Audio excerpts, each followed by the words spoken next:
How do you catch more flies? I mean, customers, with honey or with vinegar. I love this expression, catch more flies with honey than with vinegar.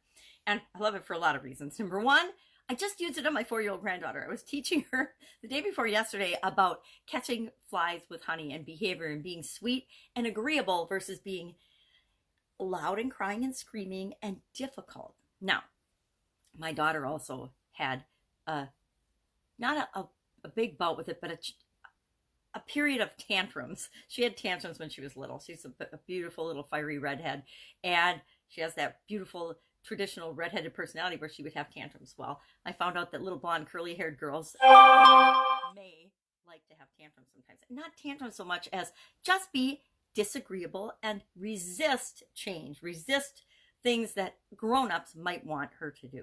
And so I was teaching her this expression, you can catch more flies with vinegar, with honey than with vinegar. Can't even say it right. And so I laughed when I saw this one today. Yep, that's the one I'm doing today. Now, did you know that this expression has been around since the early 1600s? In some way, shape, or form, it was used in Europe as far back as the 1600s. And if I've learned anything this year doing these idioms, it's that expressions, whether they personally affect me or not, whether I teach them to my kids or my grandchildren or not, they are probably affecting people around me and people that I come in regular contact with, even if I personally am not affected by them. So it's important to know what they are, where they came from, what they mean, and how I can use them to grow and build my business, which is the goal that I've got with this segment, or anything else that I want in my life. How are they impacting me in my life in other ways? And this saying is no exception.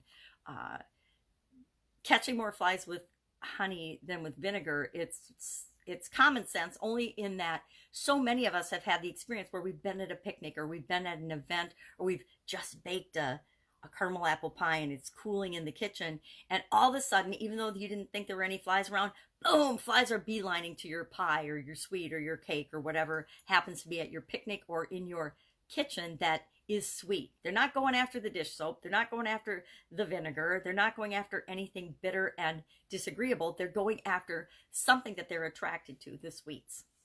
Now, this gets a little tricky when it comes to attracting customers to our business because, like fishing, and I'm going to use a fishing analogy because I haven't fished much lately, but I used to fish a lot with my ex-husband, and we would fish for walleye. And anyone who's fished for walleye know that walleyes like to bite on and or will bite on different types of bait. Sometimes it's minnows, sometimes it's leeches, sometimes it's night crawlers, sometimes it's big gross worms, sometimes it's lures, different types of lures.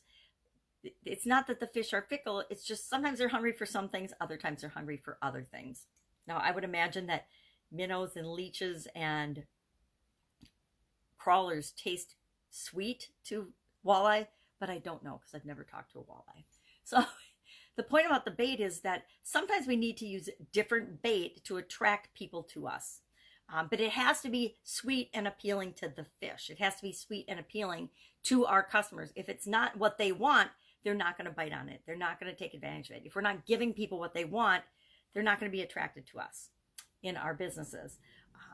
And here's the other biggest lesson I learned that reminds me of fishing.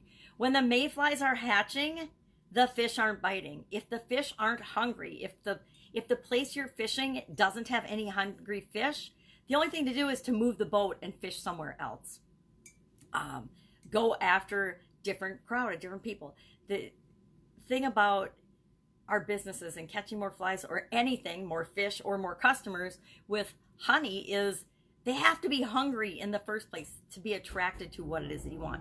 And generally that means they have to have some problem or something that we can solve for them. That's where it's a little different than honey, because is a problem honey? Well, the solution to that problem is honey to them, right? So I guess it does still apply. And if you're selling it to them in an agreeable, kind, sweet way, they're going to be presenting the offer to them or what you can do for them in a sweet way that's attractive to them, they're going to be attracted to you. Versus if you're, hey, here's my stuff, buy it, because you got this problem and you need it solved. I mean, and it's all about you. People don't care about you and your company and your business. They really, really don't.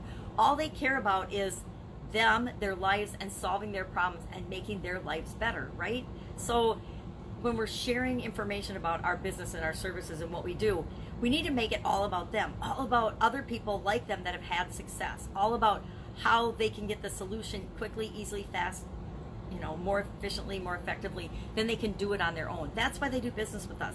That's the honey that we're offering them, is the sweet solution to their problem so that they don't have to figure it out themselves. So I love this expression. I would love to know what and how you feel about this expression. I've had so much experience with it. I think that's one of the reasons I love it. I was in the food industry for 35 years, and one of the tricks that we would use that is a great example of this, catching more flies with honey, is in any food industry, there tends to be fruit flies. Flies are attracted to food, right? And one of the things that I learned early on is, and I think I probably looked it up on the internet. I probably waited till the internet looked this up, or I heard it and never tried it.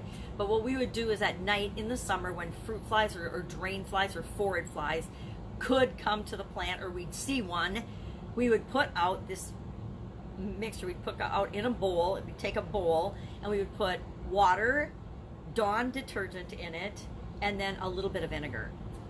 And for some reason, the fruit flies, the forage flies would be attracted to the Dawn, the sweetness in the Dawn, and then they would get stuck in this vinegar and Dawn mixture, and then we would trap them and we would get rid of them. So we wouldn't ever have a fruit fly problem because the fruit flies were attracted to Dawn. We want to do the same thing in our business. We want to find the bait that is attractive to our particular customers, the people that we're here to serve.